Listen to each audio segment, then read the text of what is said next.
E aí pessoal, tudo bem com vocês? Voltamos aqui dando continuidade com a nossa aula. Tá tudo bem, né? Que vocês acabaram de responder no vídeo anterior que tava bem, então continua tudo bem. Então, aqui agora a gente vai começar o processo de gastrulação. Vocês acabaram de finalizar o processo de nidação no endométrio, viram lá a implantação da célula no endométrio, e quando essa célula é implantada, ela vai começar a tomar o formato de um embrião. Aqui já começa esse processo inicial. Aqui vocês já conseguem observar uma leve diferenciação do que era a célula anteriormente. Aquela célula anteriormente era uma célula bem redonda. Aqui vocês conseguem observar esse processo tecidual que nós chamamos de invaginação. Esse processo de invaginação é o início da formação da morfogênese, da diferenciação tecidual, onde esse embrião vai começar a tomar o formato realmente de um bebê, de um feto. Então, a gastrulação. Chamamos de gastrulação o processo é responsável pela geração de estruturas essenciais para a formação dos órgãos, ou seja, é o início da morfogênese, como tinha falado anteriormente, essa formação nova de tecidos do formato desse embrião.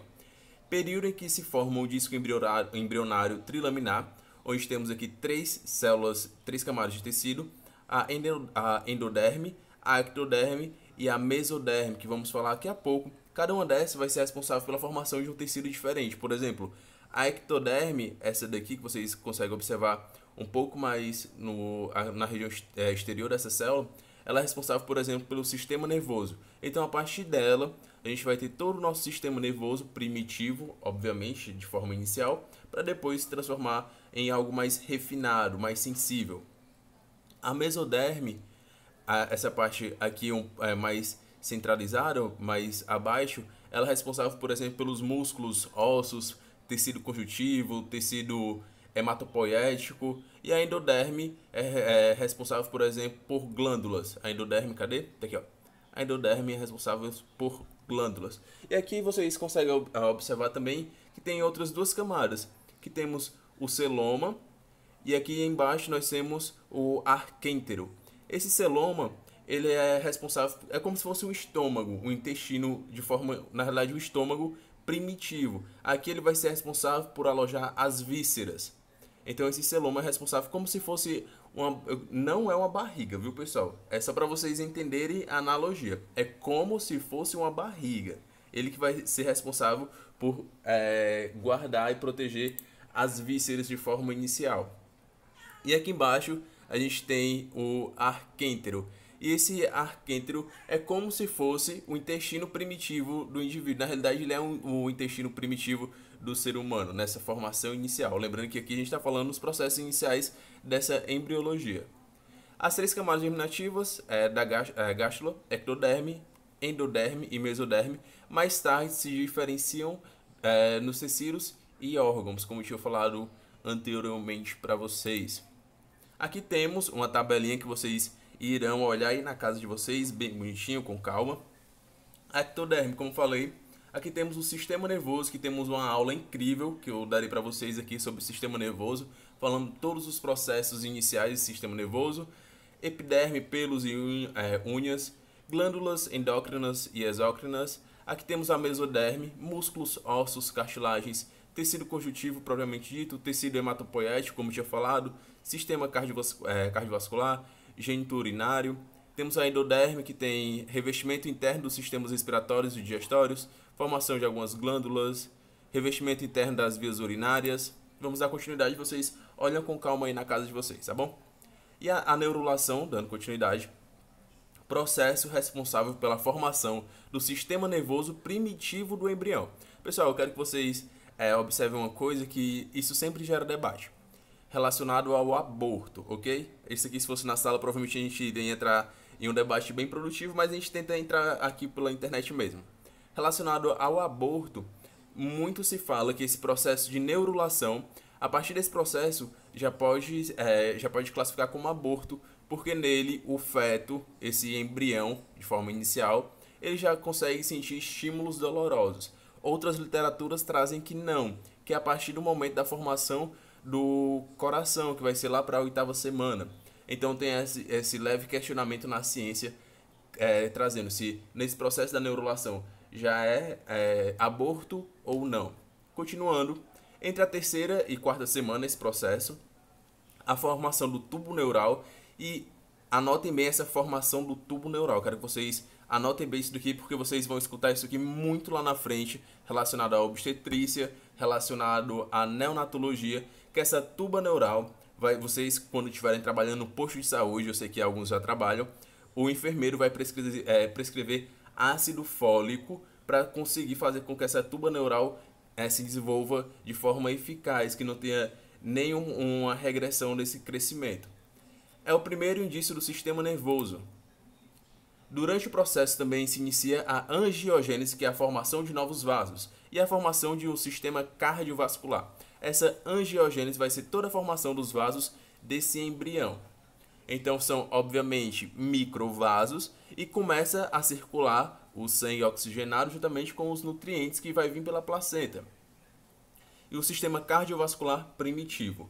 A formação das células sanguíneas ocorre a partir de movimentações de células da superfície do saco vitelíneo. Esse processo é essencial para a sobrevivência do embrião devido à baixa quantidade de vitelo.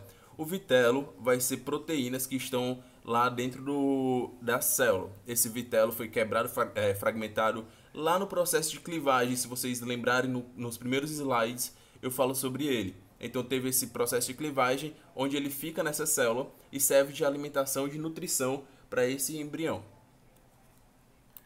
Continuando, aqui temos esse coração primitivo. As células que formam os vasos sanguíneos recebem o nome de angioblastos. Quando a gente fala de ângio, já anotem aí, ó. Quando fala sobre ângio, está relacionado a vasos, ok? Angiotensão, por exemplo, angiotensina, uma enzima responsável pela vasoconstrição dos vasos. Um par desses túbulos sofre durante a terceira semana de gestação uma nova diferenciação, gerando os tubos endocárdicos, que ao se fundirem gera o tubo cardíaco primitivo, ou seja, um coração embrionário, formando o primeiro sistema de órgão funcional do embrião. Então aqui nós temos todo o coração de forma primitiva e ele, a partir em média da 8ª semana, obviamente eu quero que vocês fiquem bem cientes que a nossa ciência não é exata, ok? Pode acontecer desse coração desenvolver antes e pode acontecer desse coração demorar um pouco mais para ter esse desenvolvimento, mas em média na 8ª semana esse coração ele começa a ter esse desenvolvimento. E na 12ª semana, nós conseguimos auscultar ele, dependendo, obviamente, do aparelho. Então, se a gente tiver, infelizmente, nos nossos postos aqui, talvez na 12ª semana, a gente não vai conseguir escutar de forma eficaz. Dando continuidade. Aqui, embrião. O período embrionário estende-se até o final da 8ª semana, 56 dias. Somente o coração e a circulação estão funcionando. Idade gestacional, que vocês irão aprender a fazer todos os cálculos de idade gestacional, que é um cálculo muito, muito legal, que infelizmente não é comigo por enquanto, vão aprender outra disciplina. É difícil determinar exatamente quando a fecundação, a concepção ocorre. Os enfermeiros calculam a idade do embrião ou do feto a partir do primeiro dia do último período menstrual. Então, a partir daqui, nós conseguimos, através de um cálculo bem bacana, fazer essa idade gestacional. E se vocês tiverem curiosidade, vocês me perguntam aqui no WhatsApp que a gente eu mostro para vocês como é feito a idade gestacional, esse cálculo, e a gente descobre o dia que foi fecundado. O feto, após o período embrionário até o nascimento, ocorre a diferenciação e o crescimento de tecidos e órgãos. Aqui nós temos todo o processo das clivagens, da formação desse embrião. Aqui nós temos o zigoto, onde teve o encontro do espermatozoide, juntamente com o ovócito. Os dois formaram o zigoto, começaram a ter os processos de clivagem, 2 blastômeros, aí foram multiplicando, até se tornar essa massa sólida, que é uma mórula. O desenvolvimento humano começa quando o ovócito é fertilizado por um espermatozoide, transformação de uma única célula, que é o zigoto, em um ser humano multicelular. É isso que eu acho incrível, que nós vemos a partir de uma única célula. Algo tão simples se torna uma coisa tão incrível como vocês aí que estão me assistindo.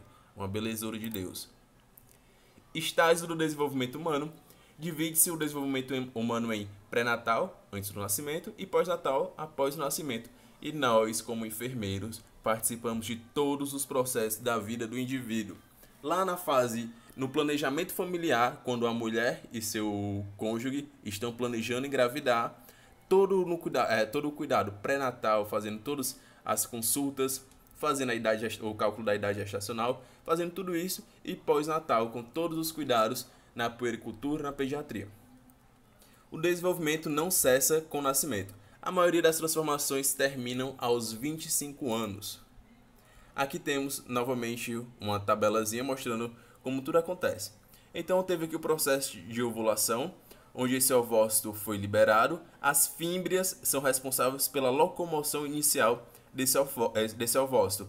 Elas, tanto que como os meus dedos assim, elas ficam fazendo esse movimento, aí esse movimento vai levando esse ovócito, e o espermatozoide, aqui tem o espermatozoide, ele percorre tudo isso daqui, e a grande maioria já é morta nesse processo, já são eliminados, e acontece a fecundação aqui, nesse início ainda da tuba uterina. Uma coisa bem interessante é que, a partir desse processo de fecundação, elas continuam sendo levadas aqui pela tuba uterina, e agora esse zigoto, ele pode ficar preso aqui e acontecer uma coisa chamada de gravidez ectópica. A gravidez ectópica é quando esse zigoto ele vai ser ele vai ter o processo de nidação em um local que não seja no local correto, que vai ser aqui no endométrio. Então ele pode ficar aqui na tuba uterina mesmo, obviamente vai acontecendo todo esse processo de clivagem, vai tendo a multiplicação, se transformando numa mórula, se transforma no blastócito, porém ele fica aqui preso. Então ele vai crescendo aqui, vai tendo todos os seus processos normalmente de diferenciação tecidual, e aqui ele cresce até ter o rompimento desse vaso da tuba uterina, e essa mulher sentir muita dor e passar por um processo hemorrágico. A grande maioria das mulheres, quando acontece isso, ela já sente cólicas muito fortes no processo inicial. Então, assim, quando essa célula ela fica presa na tuba uterina, a mulher já começa a ter cólica, e ela vê, obviamente, que isso não está normal, que está ocorrendo um processo diferente do padrão. Então, seguindo para o normal. Pessoal, outra coisa. Quando acontece isso, se for um cirurgião muito bom, esse cirurgião consegue tirar essa célula daqui, esse embrião, e ele consegue implantar no endométrio, e essa mulher pode sim ter esse bebê que foi fecundado. Mas a grande maioria dos cirurgiões optam por tirar esse feto, e essa mulher vai sofrer um processo de aborto. Algumas perdem a tuba uterina, um dos lados do ovário, e outras não, conseguem fazer a reconstrução aqui, ok? Então aqui, passou por todo esse processo. Aqui ele vai ter o processo de implantação e nidação, onde vai ter a ajuda do sinciotrofoblasto aqui, lembrando lá que ele vai liberar enzimas para fazer esse rompimento tecidual e ela conseguir entrar. Aqui vai ser todos os processos de desenvolvimento que iremos analisar. Na próxima semana a gente já vai começar, a partir da segunda semana de gestação, vamos ver todo o seu desenvolvimento e já vamos ver esse bebê tomando forma. Então vamos ver da segunda e a terceira semana, como é que ele está nesse período. Algumas informações relevantes. O útero é um órgão muscular com forma de pera e paredes espessas, medindo cerca de 7 a 8 centímetros de comprimento, 5 a 7 centímetros de largura na sua porção superior e 2 a 3 centímetros de espessura na porção inferior. E aqui é onde fica mais ou menos aqui é onde acontece o processo de nidação, mais ou menos aqui. As tubas uterinas possuem aproximadamente 10 centímetros de comprimento e 1 centímetro de diâmetro. Tem aqui a tuba uterina, bem bonitinha para vocês. E os ovários são glândulas reprodutivas em forma de amêndoas localizadas de cada lado do útero. Eles são responsáveis pela produção de estrógeno e progesterona. Então, uma coisa muito interessante também relacionada a isso é porque a mulher ela só utiliza um desses ovários por mês. Dificilmente essa mulher vai acontecer da liberação desses ovários ser bilateral. Então, o que acontece? Para vocês entenderem melhor. Nós estamos em abril. Eu ainda estou perdido no mês também por conta dessa quarentena. Então, em abril, a mulher vai fazer com que tenha a liberação de um ovócito do lado direito. Esse aqui é o lado direito. Então, esse ovócito vai sair, ele pode acontecer o processo de descamação, a menstruação, ou ele pode ser fecundado. Então vamos supor que não teve a fecundação, ele foi eliminado. Então no próximo mês, abril, maio. Então em maio não vai ser mais esse direito. Maio vai acontecer a liberação do lado esquerdo.